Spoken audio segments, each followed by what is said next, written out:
Hi everyone, I'm Kara. Welcome to Live Rite Tonight. This is Khristine, our newest member of our Live Rite team. Thank you for doing my podcast, Khristine. You're welcome. Why don't you start by telling us a little bit about yourself? Well, I am 35 years old. I have two children, two girls. They're 7 and 9. I live in East Point. I've been in recovery now and been sober for almost 2 years in September. And I am doing clerical and reception and other duties here at Live Rite. Awesome. What made you want to start working in recovery? Well, for a long time, people gave freely, to me, things that I wasn't willing to take, and it was really nice, along the way that I had those people, because even though I didn't take, the things they offered, I had a place to reach out when I was ready, and every person that I encountered helped me a little bit, in my journey. And when I finally was ready, I knew, that there was hands waiting there for me to grab onto, Right.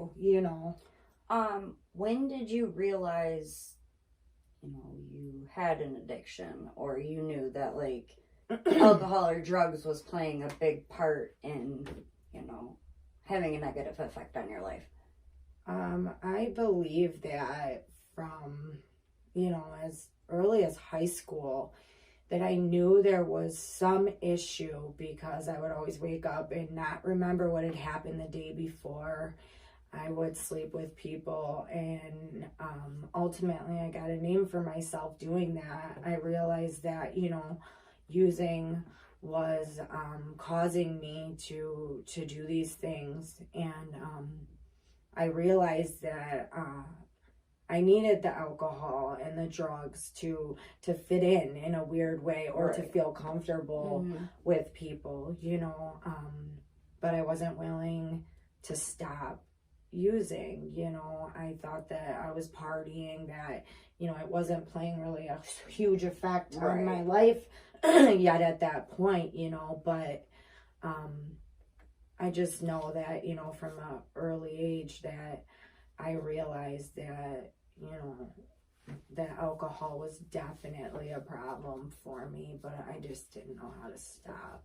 I thought I needed it. Okay, and when did you decide, or first hear about, treatment or NA or AA or whatever? Where were you at when you decided enough was enough?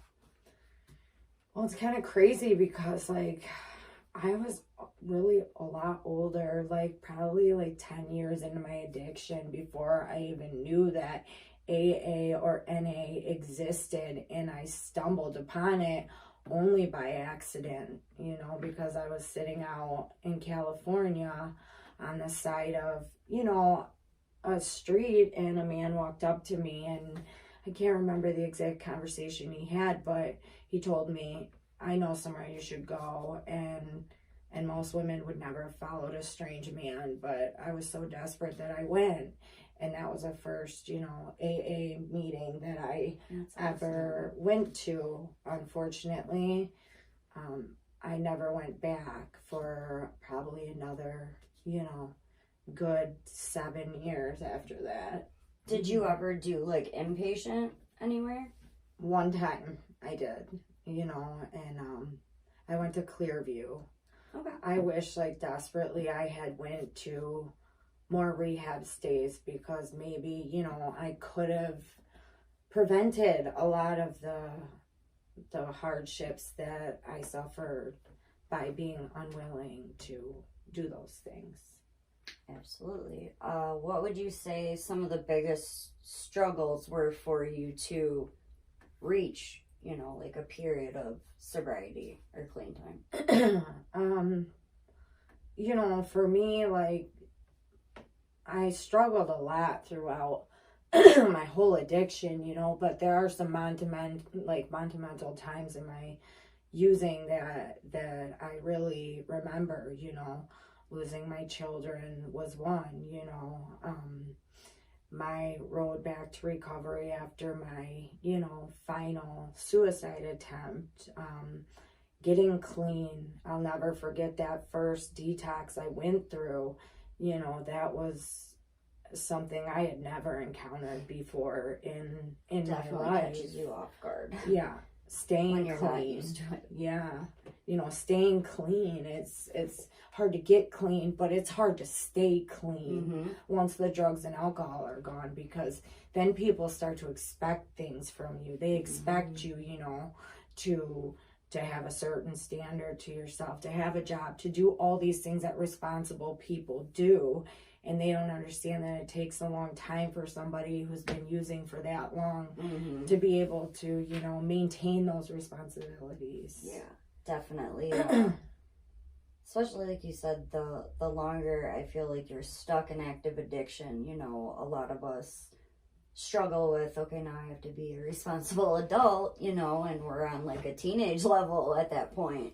Yeah, I remember wishing that, like, it's messed up, but wishing like, oh, I wish I could go back to when people didn't expect anything from me. Like, my life was so, I thought in my head, oh, it was so less difficult when no one expected anything out of me, you know, but really, like, I was at a really low point when nobody expected anything from me, you know.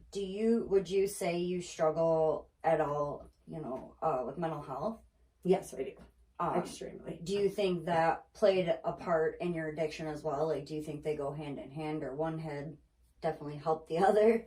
I believe that it absolutely, you know, one affected the other. It wasn't until, you know, I got clean and sober that I was able to realize, you know, after almost 2 years, that, like, my mental health would only work itself out once I got rid of the drugs and the alcohol. Like, continuing to pour different prescription and pills on top of, you know, because my psychiatrist and my therapist were treating symptoms of my addiction.